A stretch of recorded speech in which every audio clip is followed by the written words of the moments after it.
નમસ્તે વિદ્યાર્થી મિત્રો, હાર્દિક સર એકેડમીની યુટ્યુબ ચેનલમાં આપ સૌનું ખૂબ ખૂબ સ્વાગત છે. આજનો જે વિડીયો છે એમાં આપણે ચર્ચા કરીએ 4 જુલાઈના તમામ અગત્યના કરંટ અફેર. તો શરૂ કરીએ આજનો વિડીયો. શરૂ કરતા પહેલા આપણે એન્ડ્રોઈડ એપ્લિકેશન ડાઉનલોડ કરી શકો છો. એન્ડ્રોઈડ એપ્લિકેશનમાં તમે ઈ બુક મેળવી શકો છો, ટેસ્ટ સિરીઝ મેળવી શકો છો કરંટ અફેરની, બરાબર. આ ઉપરાંત તમે વર્તમાન પત્રિકાનું નવું ફીચર ચાલુ કર્યું છે, બધું જ તમે એન્ડ્રોઈડ એપ્લિકેશનમાંથી એક્સેસ કરી શકશો. સાથે સાથે જે વિડીયોઝ અને પીડીએફ ને બધું યુટ્યુબમાં અવેલેબલ ના હોય એ બધું તમે એન્ડ્રોઈડ એપ્લિકેશનમાં થી મેળવી શકશો. તો છેલ્લા જૂના 6 મહિનાના કરંટ અફેર્સની પીડીએફ, ટેસ્ટ સિરીઝ ને બધું તમને આપણી એન્ડ્રોઈડ એપ્લિકેશનમાંથી મળી જશે. તેના માટે ડિસ્ક્રિપ્શનમાં લિંક આપેલી છે, ત્યાંથી ડાઉનલોડ કરી શકાશે. શરૂ કરીએ આજની 4 જુલાઈના તમામ અગત્યના કરંટ અફેર. સૌથી પહેલો ક્વેશ્ચન, હાલમાં યુરોપિયન કાઉન્સિલની અધ્યક્ષતા કયા દેશે સંભાળી છે? જો એક તો વ્યક્તિ હોય, બરાબર, જે યુરોપિયન કાઉન્સિલની અધ્યક્ષતા સંભાળે છે, અને એક હોય કે જે આખા દેશને આની પ્રેસિડેન્સી સોંપવામાં આવે છે. તો વ્યક્તિગત રીતે જે પ્રેસિડેન્સી સોંપવામાં આવે છે એ કોઈ એક વ્યક્તિને સોંપવામાં આવેલી હોય, અને કોઈ એક દેશ છે, બરાબર, એ આખી યુરોપિયન કાઉન્સિલની અધ્યક્ષતા સંભાળતો હોય. તો બે રીતે આની પ્રેસિડેન્સી આવતી હોય છે. ક્લિયર? તો અહીંયા જે આની દેશો જે પ્રેસિડેન્સી સંભાળે છે એ માત્ર કેટલા મહિના માટે હોય છે? તો કે 6 મહિના માટે. ત્યારે અહીંયા જે વ્યક્તિ ચૂંટાઈને આવે છે એ લગભગ આવનારા 2-3 વર્ષ સુધી, જ્યાં સુધી નિવૃત્ત થાય ત્યાં સુધી, બરાબર, નવા અધ્યક્ષની ચૂંટણી થાય ત્યાં સુધી એ આની યુરોપિયન કાઉન્સિલની અધ્યક્ષતા સંભાળતો હોય છે. પરંતુ આ જે દેશ કાઉન્સિલની અધ્યક્ષતા સંભાળે છે એ દર 6-6 મહિને બદલાયા કરે. હવે અત્યારે જે દેશ અધ્યક્ષતા સંભાળવાનો છે એનું નામ છે હંગરી, બરાબર. અને એના પછી જે સંભાળશે, બરાબર, એ જાન્યુઆરી મહિનાથી સંભાળશે. અત્યારે 6 મહિના એટલે કે જુલાઈ મહિનાથી લઈ અને ડિસેમ્બર મહિના સુધી જે સંભાળશે એ હંગરી સંભાળવાનું છે.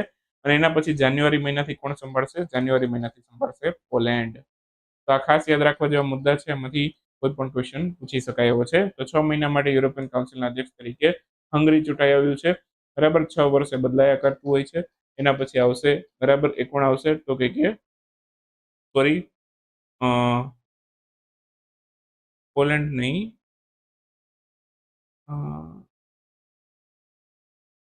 પોર્ટુ હા, પોલેન્ડ જ આવશે. ઓકે, એના પછી પોલેન્ડ જ સંભાળશે. ચલો, તો અત્યારે હંગરી સંભાળે છે, એના પછી પોલેન્ડ સંભાળશે. ક્લિયર? બાકી એક વ્યક્તિ હતા, બરાબર, એમનું નામ હતું એન્ટોનિયો કોસ્ટા, પોર્ટુગલના વ્યક્તિ છે. તો એ નવા અધ્યક્ષ તરીકે ચૂંટાયા છે યુરોપિયન કાઉન્સિલના. એ વ્યક્તિગત અધ્યક્ષતાની પણ એ તમે યાદ રાખી લેજો. એન્ટોનિયો કોસ્ટા પોર્ટુગલના છે, એ પણ યુરોપિયન કાઉન્સિલના અધ્યક્ષ બન્યા છે હમણાં, બરાબર.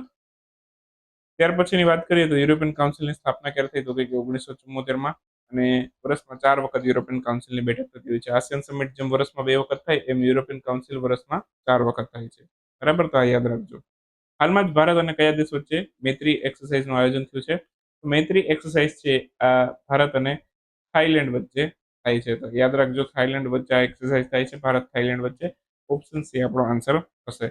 ભારત અને થાઈલેન્ડ વચ્ચે બીજા કયા કયા એક્સરસાઇઝ થાય છે? એક તો સિયામ ભારત એક્સરસાઇઝ છે, આ ભારત થાઈલેન્ડ વચ્ચે થાય છે. અને એક છે ઇન્ડિયા થાઈલેન્ડ કોઓર્ડિનેટ પેટ્રોલ, એટલે કે કોર્પેટ એક્સરસાઇઝ છે, જે નૌસેના વચ્ચે થાય છે. આ સિયામ નામની એક્સરસાઇઝ છે એરફોર્સ વચ્ચે થાય છે. અને જે મૈત્રી એક્સરસાઇઝ છે, બરાબર, એ મિલિટરી વચ્ચે થાય છે, એટલે કે આર્મી વચ્ચે થાય છે બંને દેશોની, બરાબર. તો ત્રણેય આવી ગયા. મિલિટરી એક્સરસાઇઝ આવી ગઈ, આર્મી એક્સરસાઇઝ આવી ગઈ, અને એરફોર્સ અને નેવીની એક્સરસાઇઝ પણ આવી ગઈ. ક્લિયર? હવે અત્યારે જે આ છે મૈત્રી એક્સરસાઇઝ, એ કેટલામું એડિશન છે? તો કે 13મું એડિશન છે, 13મી આવૃત્તિ છે. કઈ જગ્યાએ આયોજન થયું? ગયા વખતની જે 12મી આવૃત્તિ હતી એ ભારતમાં થઈ હતી, મેઘાલય રાજ્યની અંદર ઉમરોઈ મિલિટરી સ્ટેશન ખાતે. હવે પછીની અત્યારે 13મી આવૃત્તિ છે, બરાબર, એનું આયોજન ક્યાં થઈ ગયું છે? તો કે એનું આયોજન છે થાઈલેન્ડ ખાતે કરવામાં આવ્યું છે. અત્યારે 1 જુલાઈથી આની શરૂઆત થઈ ગઈ છે, 15 જુલાઈ સુધી ચાલશે. મૈત્રી એક્સરસાઇઝ છે, ભારત અને થાઈલેન્ડ વચ્ચે આયોજન કરવામાં આવેલું છે. ક્લિયર? તો આ 4-5 મુદ્દા અગત્યના છે, એમાંથી યાદ રાખજો. હાલમાં જ નીતિમાંથી કઈ કંપનીને છે નવરત્ન કંપનીનો દરજ્જો મળ્યો છે? તો નવરત્ન કંપની હમણાં જ બની છે, બરાબર, માઝાગોન ડોક શિપ બિલ્ડર લિમિટેડ. આ ભારતની 21મી નવરત્ન કંપની બનશે. તો ઓપ્શન બી આપણો આન્સર થશે. તો નવી નવી ઘણી બધી નવરત્ન કંપનીઓ આવી ગઈ છે. હુડકોને હમણાં નવરત્નનું સ્ટેટસ મળ્યું હતું એપ્રિલ મહિનાની આજુબાજુમાં, બરાબર. એવી જ રીતે સેન્ટ્રલ વેર હાઉસિંગ કમિશન, એને પણ અત્યારે નવરત્ન કંપનીનું સ્ટેટસ મળ્યું હતું. પછી નેશનલ ફર્ટિલાઇઝરને પણ નવરત્ન કંપનીનું સ્ટેટસ મળ્યું હતું. તો આ બધી લેટેસ્ટ હમણાં જ બનેલી નવરત્ન કંપનીઓ છે, બરાબર. અને એની સાથે સાથે આ માઝાગોન ડોક શિપ બિલ્ડર લિમિટેડ, એટલે કે આને આપણે MDSL નામથી પણ ઓળખીએ છીએ. તો આ મુંબઈની કંપની છે, આને હમણાં જ નવરત્ન કંપનીનું સ્ટેટસ મળ્યું છે. ક્લિયર? ક્વેશ્ચન એના વિશે એવા પૂછાઈ શકે કે કયા રાજ્યની કંપની છે? તો મહારાષ્ટ્રના મુંબઈની કંપની છે. અને સ્થાપના ક્યારે થઈ એવું પણ પૂછી શકાય.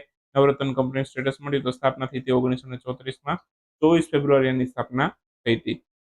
સૌથી પહેલું આણે જે ભારતીય નૌસેનાને કોઈ વસ્તુ સોંપી હોય છે તો એ INS નીલગિરી સોંપી હતી.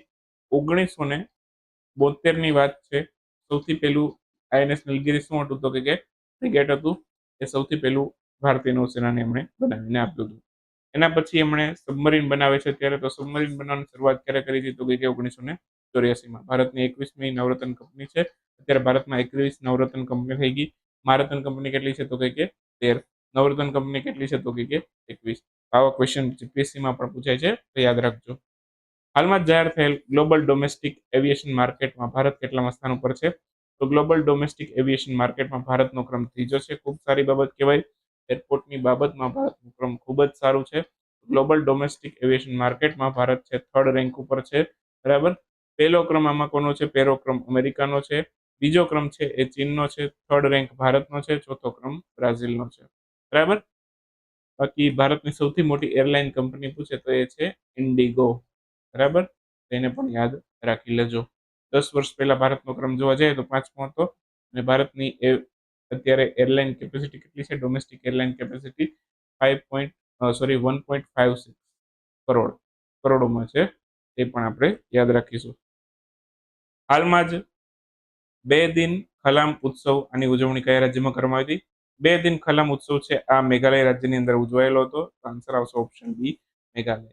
મેઘાલય રાજ્યની અંદર છે 2 દિન ખલામ ઉત્સવની ઉજવણી કરવામાં આવી છે. આ મેઘાલય રાજ્યની અંદર છે પનાર નામની ટ્રાઇબ છે. પનાર આદિવાસી લોકો દ્વારા છે આ ઉત્સવની ઉજવણી કરવામાં આવે છે.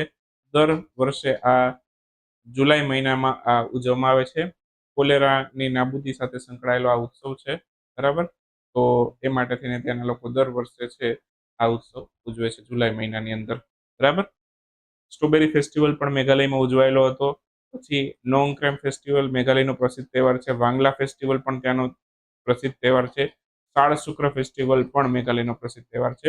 તો આ 4 અન્ય અગત્યના મેઘાલયના ફેસ્ટિવલ છે. સાથે સાથે અહીંયા આપણે યાદ રાખતા જઈએ. હાલમાં જ વર્લ્ડ ક્રાફ્ટ કાઉન્સિલ એમણે કયા શહેરને વર્લ્ડ ક્રાફ્ટ સિટીનો દરજ્જો આપ્યો છે? તો જે શ્રીનગર છે, બરાબર, એને વર્લ્ડ ક્રાફ્ટ સિટીનો દરજ્જો આપવામાં આવ્યો છે. તે ખાસ યાદ રાખશું, બરાબર. વર્લ્ડ ક્રાફ્ટ સિટી બન્યું છે અત્યારે શ્રીનગર. ઓપ્શન ડી અહીંયા આપણો કરેક્ટ આન્સર થશે. હાલમાં જ વર્લ્ડ ક્રાફ્ટ સિટીનો દરજ્જો જમ્મુ કાશ્મીર રાજ્યના શ્રીનગરને મળ્યું છે, બરાબર. આ કોણ આપે છે? વર્લ્ડ ક્રાફ્ટ કાઉન્સિલ દ્વારા આ દરજ્જો આપવામાં આવે છે.